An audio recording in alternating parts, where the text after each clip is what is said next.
up, guys? Welcome to another episode of Pick Six Nation. This time, it's going to be episode 138, and my guest for this episode is John Keeton. John, thank you for coming back on, man. I really appreciate it, and it's an absolute pleasure to have you on. Thank you so much for having me on. I always love being guests on other shows and talking about the topics that they choose. So I'm excited for this. Awesome, man. Yeah, awesome. Thank you so much, man. It's great to have you on. And yeah, I'm glad you're back on. And also, guys, go check out his 1497 podcast. The links are in the description of will be in the description of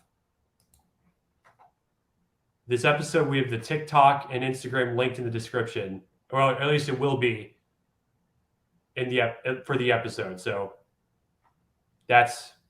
we got that. All right.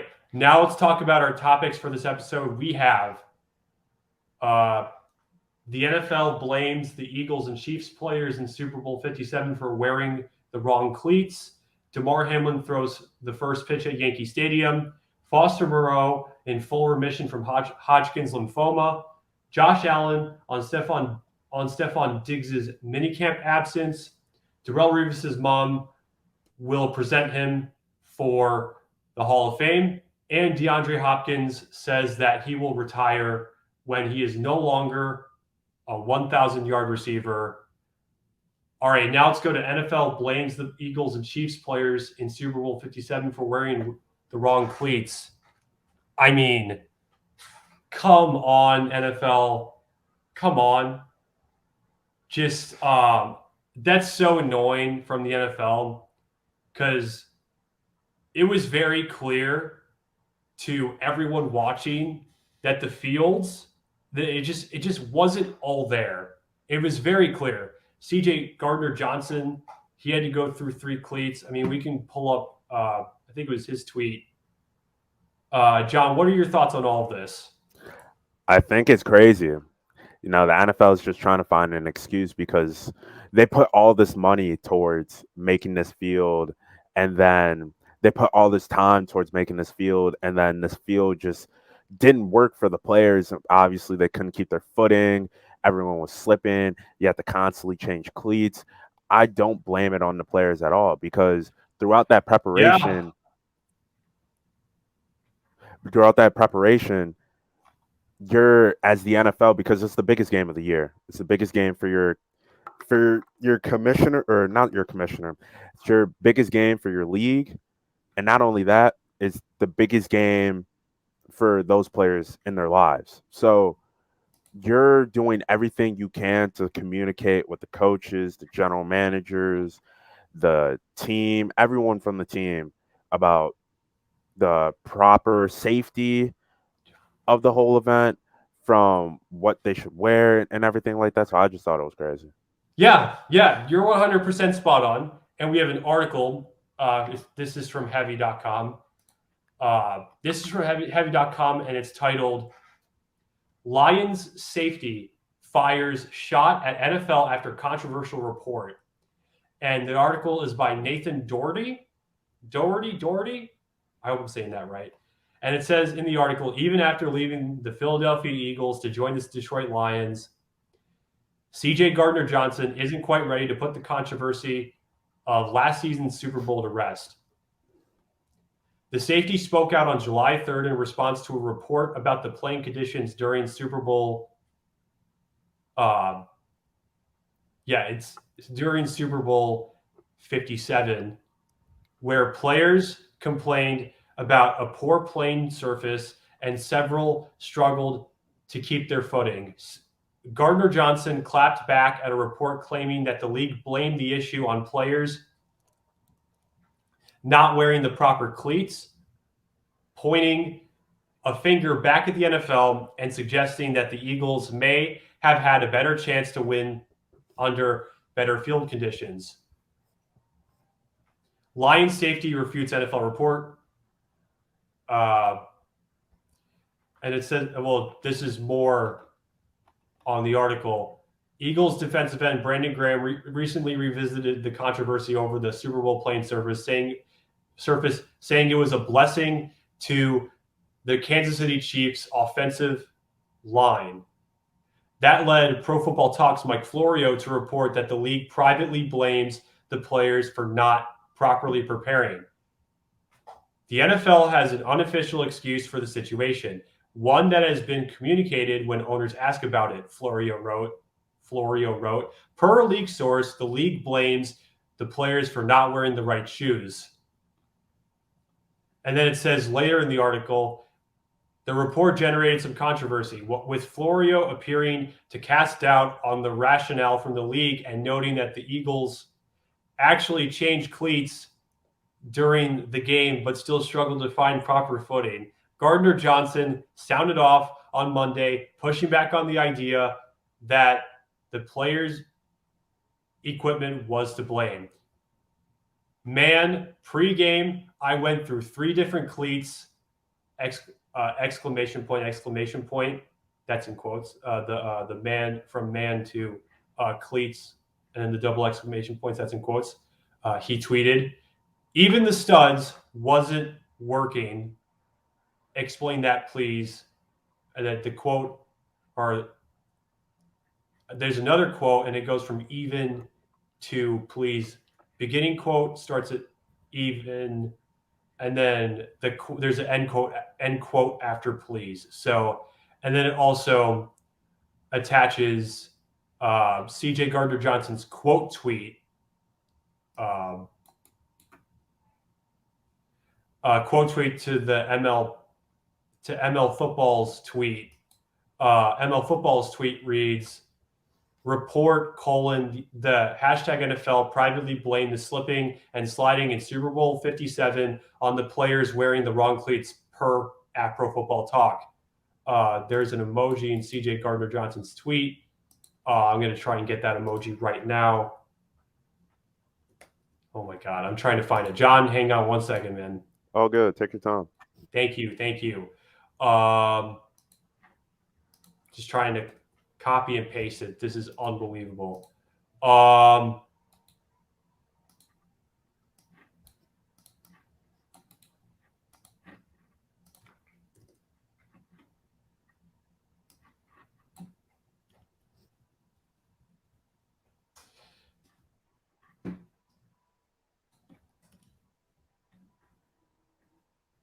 It's unamused face emoji. That was the emoji that was used in CJ Gardner Johnson's tweet and quote tweet. And then there's an emoji. I did not finish reading ML Football's tweet.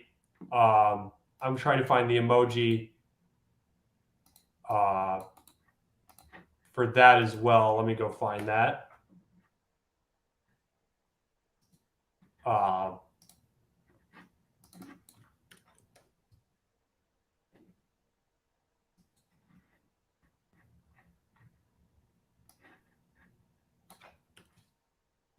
Then the flushed face emoji, I think, yeah.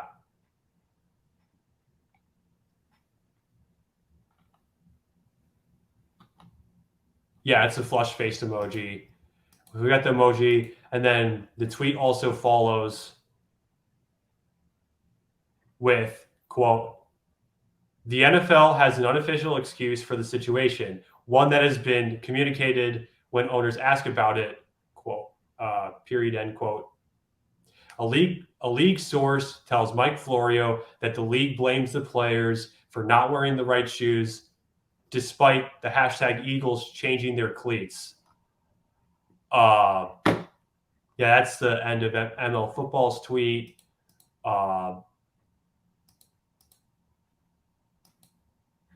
We read CJ Gardner Johnson's tweet, right? I think.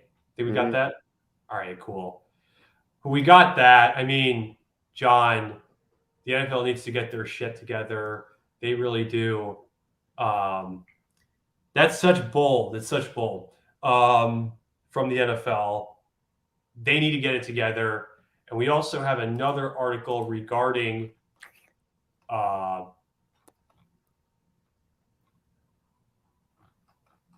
actually,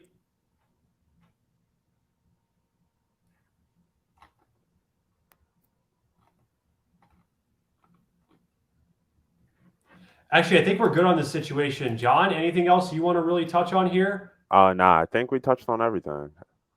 Yeah, I mean, yeah, we did. I mean, the NFL, they need to get it together. I agree.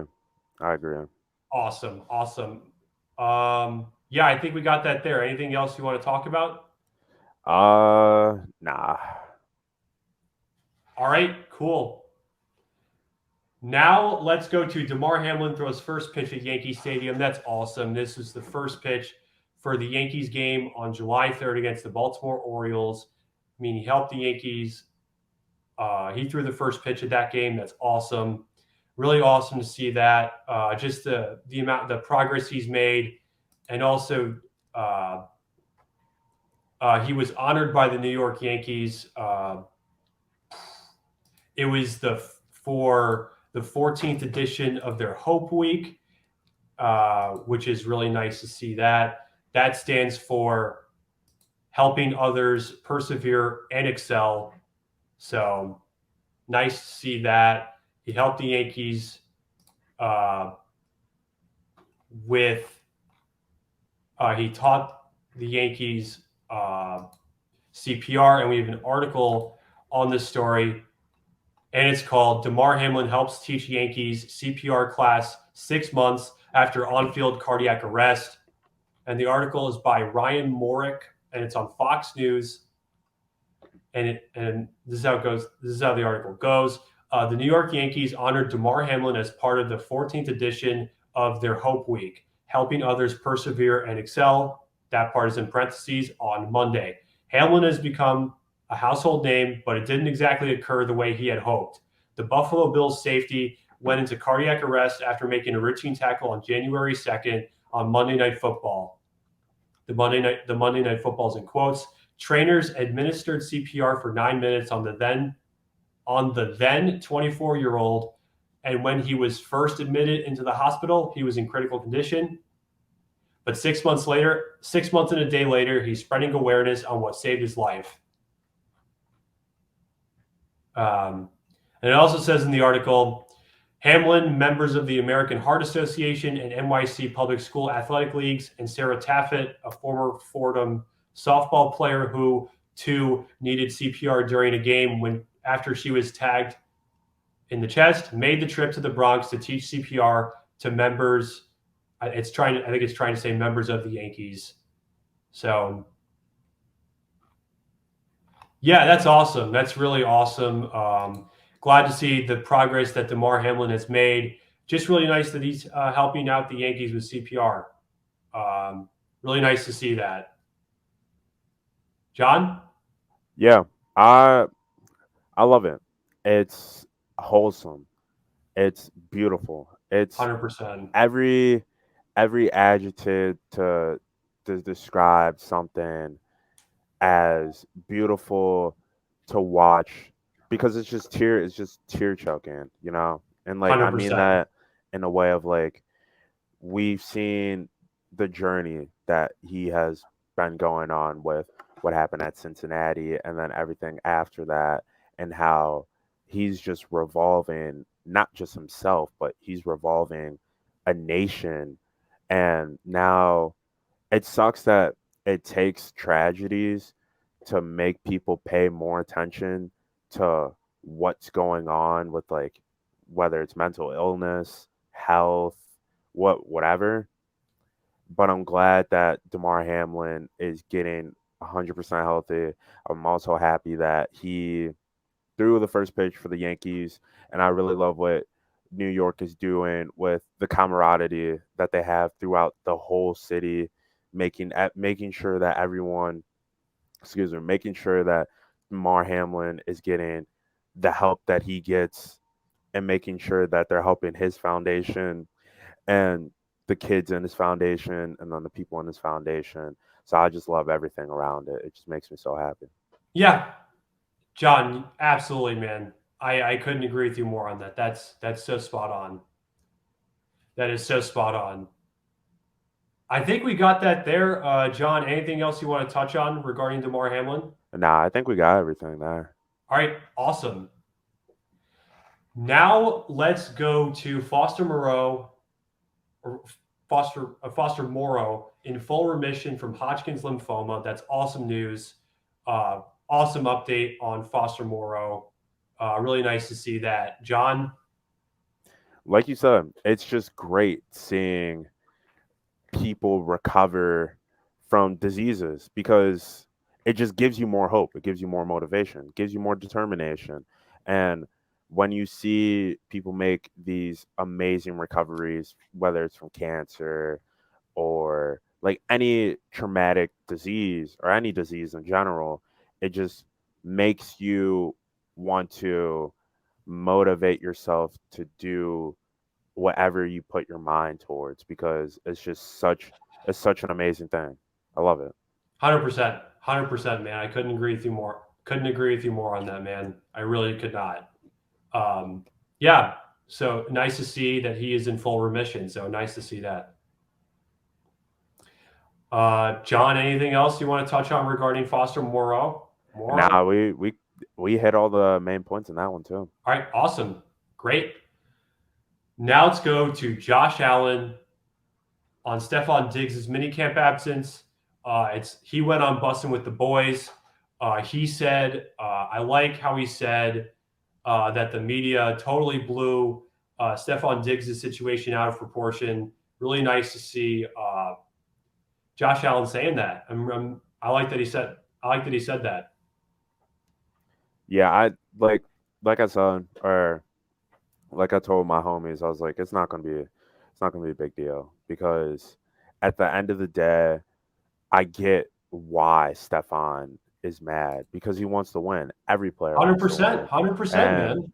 he wants to build a team that can win because his main purpose of seeking a trade out of Minnesota was to win. And the next best thing was Buffalo because at that time, Yeah, yeah, yeah. that roster was able and is still able to compete for a Super Bowl. So Yeah. when you're not as vital in an offensive game plan and when you're not getting those targets that you wish that you're keening on, it's hard to keep your emotions inside. So when it came to minicamp and him missing a day, like I knew he was going to be back. Like I knew he wasn't going to hold out or anything. And the media blows everything out of proportion. One So hundred percent. with that being said, I wasn't surprised that they're like, oh, well, Stefon Diggs is not going to return. Stefon Diggs is no longer going to be a Bill and all that good stuff. Or, I mean, all that bad stuff. So when you sit down and you look at it and then you hear Josh Allen talk about it, because any show that he goes on or anywhere that he goes, he's going to be asked that question. And I love that he just said the media just blew it out of proportion. Like me and Yeah, Stefan are best 100%. friends. Wait, I read that CJ Gardner Johnson tweet, right? I think so. Yeah, I think I did, right? I I don't remember, but I think you did. All right, cool. Thanks. But yeah, the media blew it out of proportion. Stefan's going to be back, and the Bills are going to win a Super Bowl. Hopefully, in my Yeah, lifetime. 100%. 100%. I think they definitely I think that definitely should win a Super Bowl. I hope so. I really Yeah, do. That'd make my day, make my yeah. year. Let's go to the art. We have an article, uh, and it's on Microsoft Start, and it's titled "Josh Allen says Stefon Diggs' rift during Bills offseason was blown out of proportion." The story is by I think it's Safi Dean. Safi Dean. I hope I'm saying that right. And then it says in the article, Buffalo Bills quarterback Josh Allen attempted to clear the air on the situation involving his star receiver Stefon Diggs' absence from minicamp last month. While the situation was ignited by Bills coach Sean McDermott saying he was very concerned in quotes after Diggs missed a minicamp practice session, Allen said the situation was overblown by media coverage. I love him. That's my guy, Josh.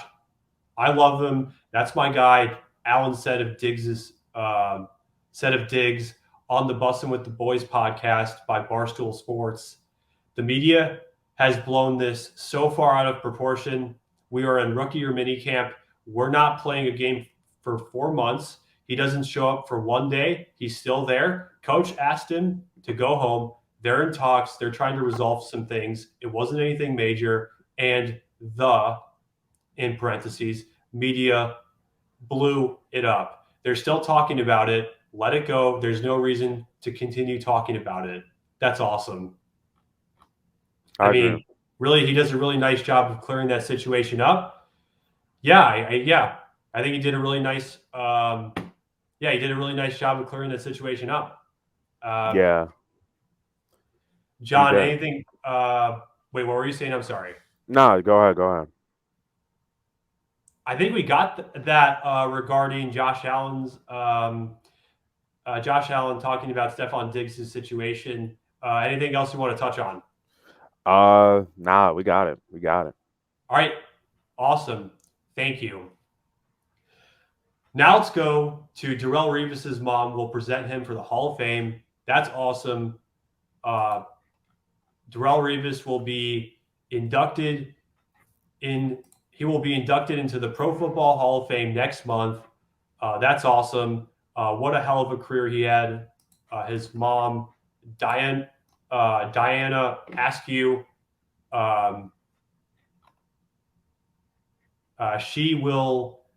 she's going to present him for the Hall of Fame, which is awesome.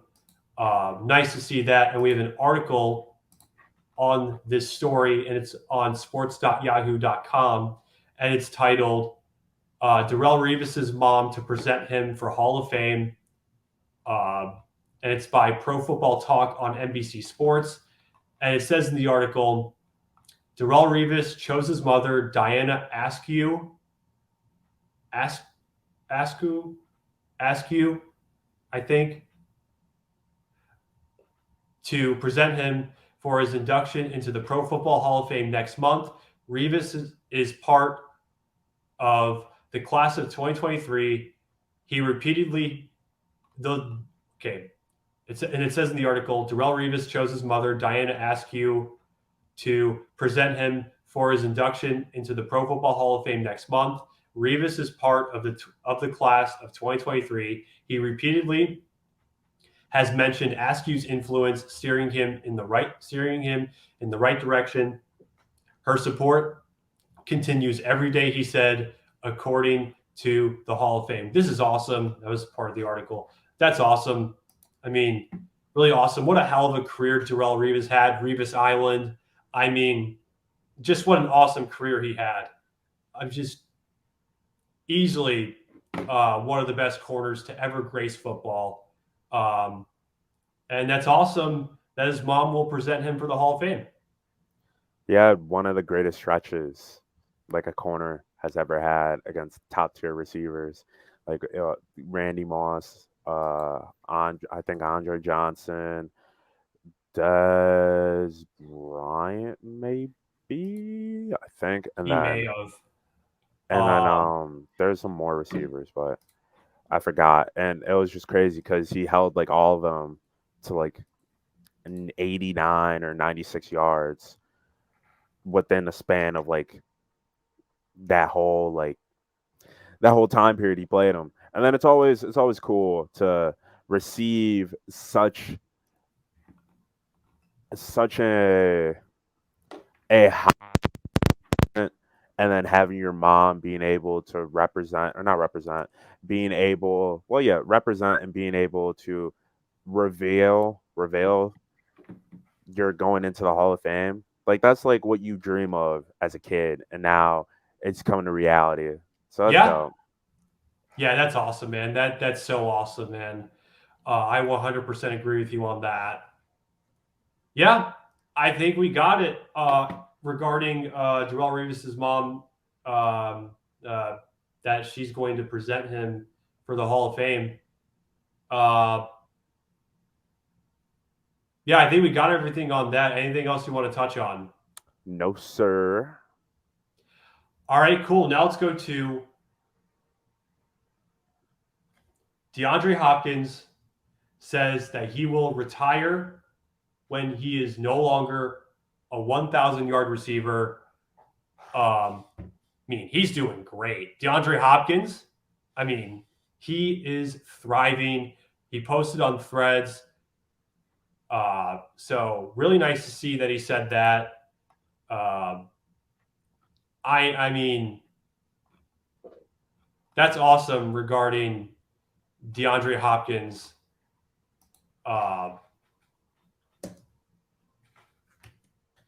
Really awesome to see that.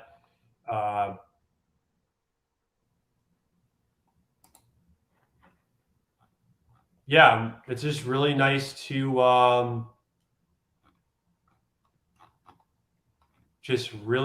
go see that. And I'm trying to go find what DeAndre Hopkins said on Threads.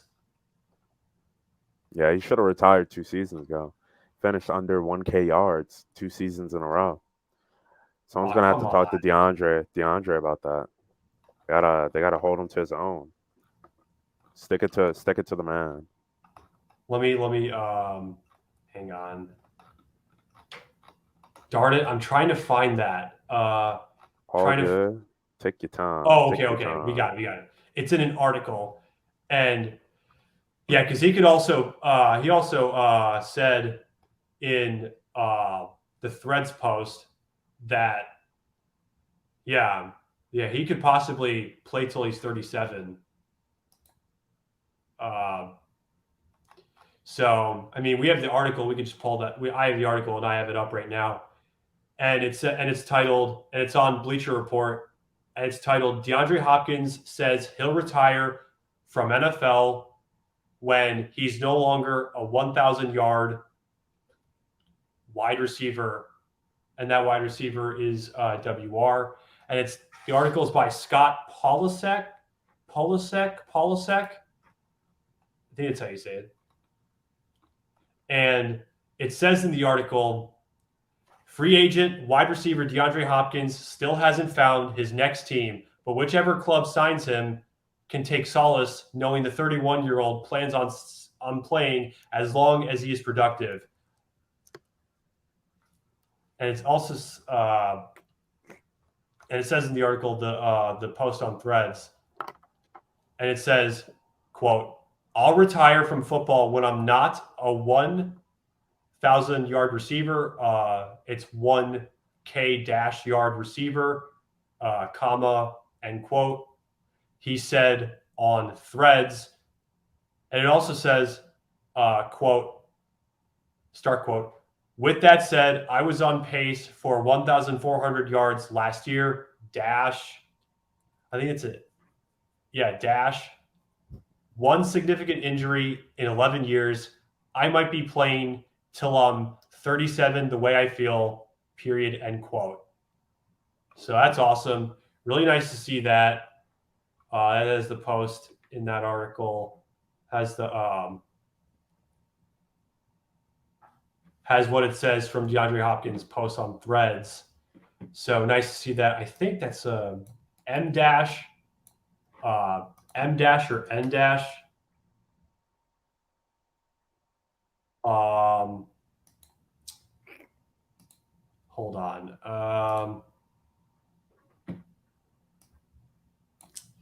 Hang on. I think that's an M dash.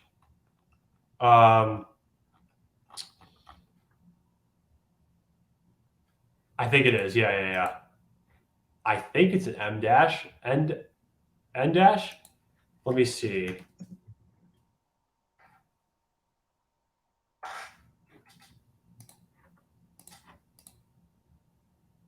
Yeah, I think it's an M dash. John? Mm-hmm.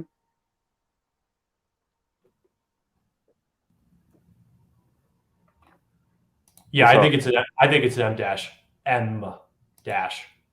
That's cool. That's cool. Yeah. I mean, like you said, like he'll be fine. I think he'll go to a team that will be significantly better at the quarterback position. An injury held him back. Yes, he was on pace to have 1.4K yards last season. And with him being such a big red zone threat and him being such a deep threat and his height, it just makes it a lot. It just gives him a lot of advantages when you come to cornerback matches, cornerback matchups, and then when you're highballing, it gives him a lot of advantages there because he's tall, he's lengthy, he has the reach, so you're able to overthrow it a little bit because you know he's going to go out and make a play. 100%. I could not agree with you more on that. And yeah, best of luck to DeAndre Hopkins. I think that's all we have there. John, anything else you want to talk about regarding DeAndre Hopkins? No, sir. All right, awesome. Uh, Thank you so much. It was an absolute pleasure having you on, man. I really appreciate you coming on. Thank you. Yeah, hopefully you guys enjoyed this episode. John, you're welcome anytime. Yes, sir. Same with you for my show. Well, All right. we'll find some availability. We'll get you Yeah, in. yeah, Don't worry, yeah. I didn't forget about it. Yeah, yeah. Awesome. Thank you, dude. I'd love to come on your show. I'd love to come on your show as soon as possible, man. All right, cool. We're gonna put you in. We're gonna put you on the VIP Awesome. list. Awesome. Thank you so much, man. I really appreciate it. Like I said earlier, you're welcome literally anytime. Yeah. Thanks, man. All right. Hopefully you guys enjoyed this episode. Take care, guys. Have a good one. John, take care, man. Have a good one. And yeah, I'll see you soon. Yes, sir. You too. All right. Awesome. Thank you so much. No problem. All right. Awesome. Bye. Bye. Bye.